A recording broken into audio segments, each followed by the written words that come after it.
संपूर्ण विश्वाचे मार्गदर्शक व प्रेरणास्थान म्हणून ओळखले जाणारे भारतीय घटनेचे शिल्पकार, आपले तारक, उद्धारक आणि प्रेरक असलेले बहुआयामी व्यक्तिमत्व विश्वरत्न महामानव डॉक्टर भीमराव रामजी आंबेडकर. त्यांच्या प्रत्येक संघर्षात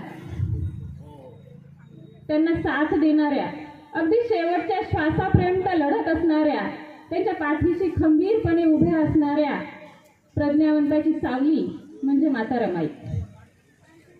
त्यागाचं, समर्पणाचं नाव म्हणजे रमाई. चंदनापरी झिजणाऱ्या कोट्यावधी लेकरांची आई म्हणजे रमाई. बाबासाहेबांच्या चळवळीच्या इतिहासातील त्यागमय आणि करुणामय पान म्हणजे रमाई. तुम्हा आम्हा सर्वांच्या माता रमाबाई भीमराव आंबेडकर यांच्या 126व्या जयंतीच्या निमित्ताने आपण इथं सर्वजण आलेले आहोत.